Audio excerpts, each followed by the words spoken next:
Hello, my name is Robert Mason, and I am the founder of the charity Letters Against Depression. Now, here at Letters, we have a simple but very robust mission, and that's to help people that are afflicted with depression and other mental illnesses.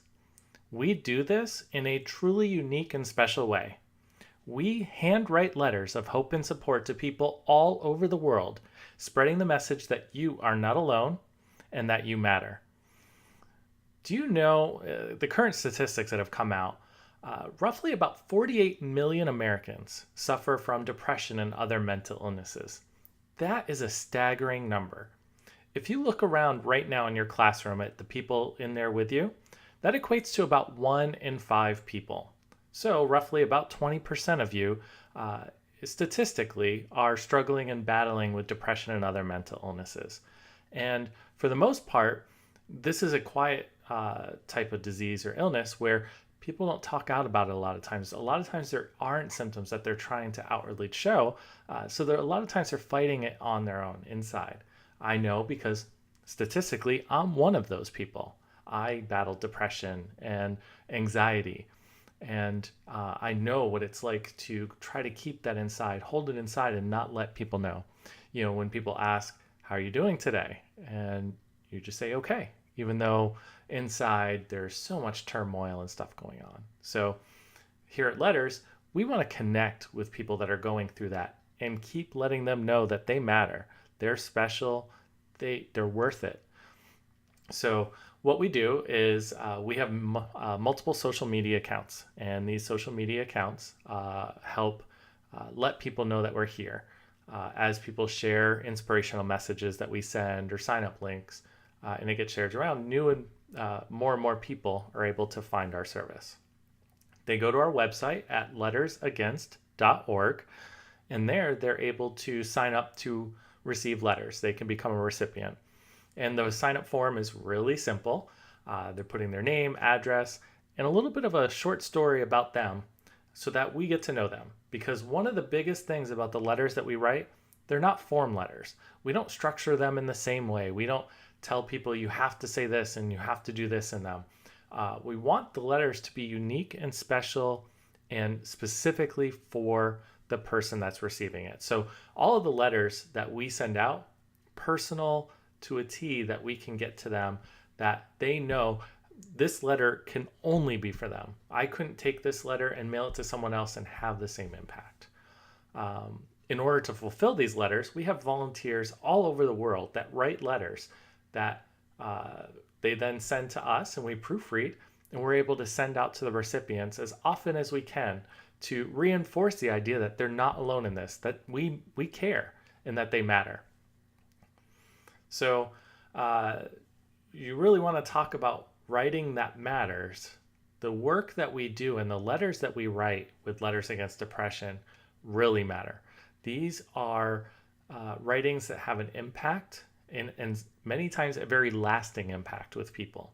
We've received feedback multiple times where they say, "Your letter saved my life today."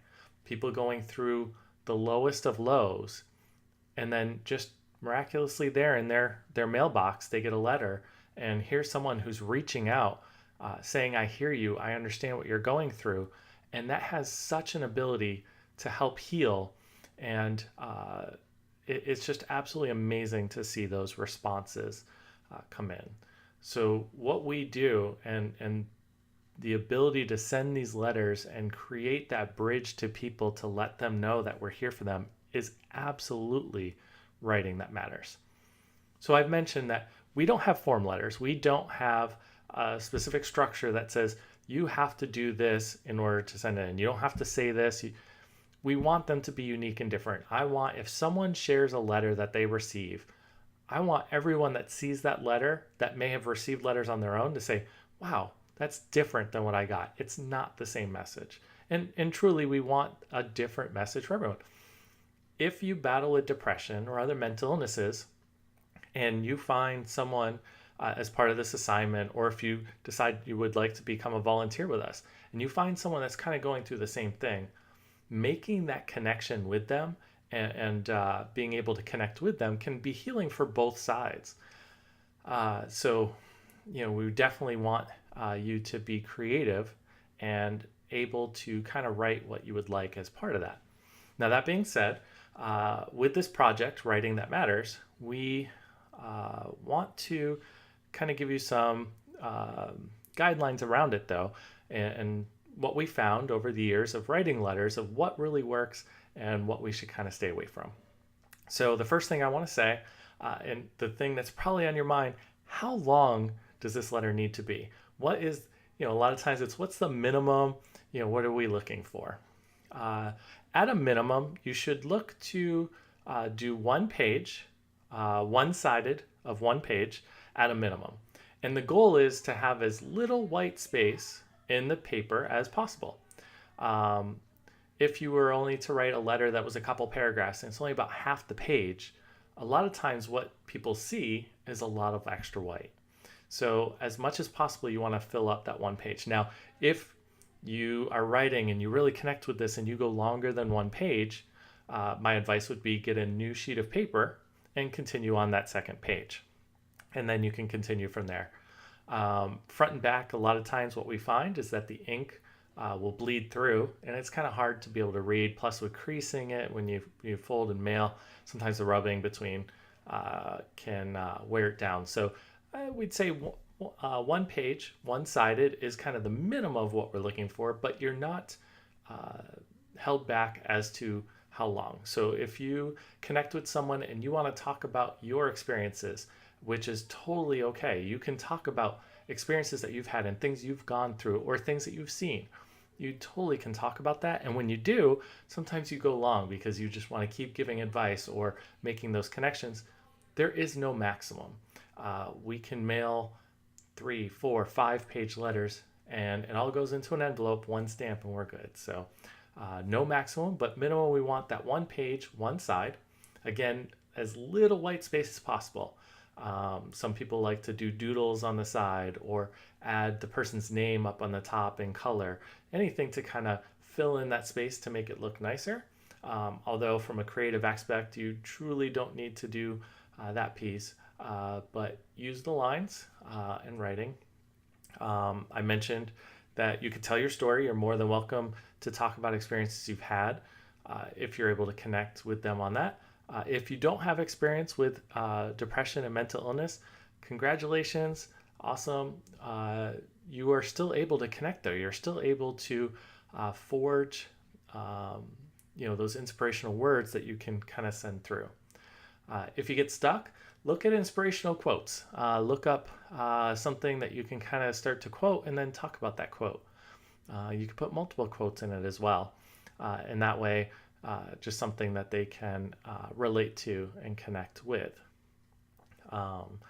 What will happen is once you write these and turn them in and they get sent over to us, we do a quick proofreading through the letters just to make sure that there's nothing harmful in them.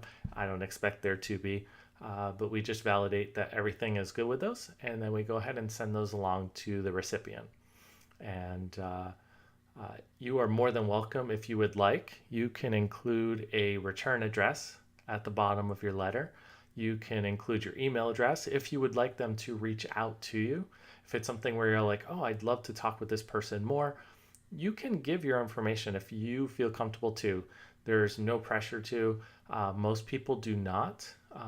But if there's someone on the list that you really would like to give your information and let them reach out to you, you can put your address or email address. I would definitely say don't put your phone number, but any of that other information is okay. Other than that, have fun with this project. Definitely try to fill that page or more with as much inspiration, hope, and support that you can. These letters truly mean the world to people that we'd send out.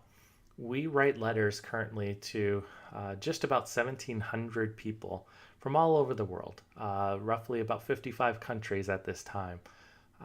So these letters are very much needed to be able to send multiple throughout the year just to let people know that we're thinking about them and that they matter. So I cannot thank you all enough. I appreciate this.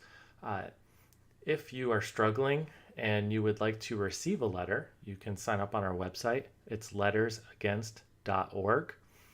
If you connect to this writing project and you would like to be a volunteer and be able to write letters to people all over the world, you can also go to lettersagainst.org. Up at the top, there's a link for volunteers, and you can submit your profile there for us to get you into the system. So definitely have fun with this.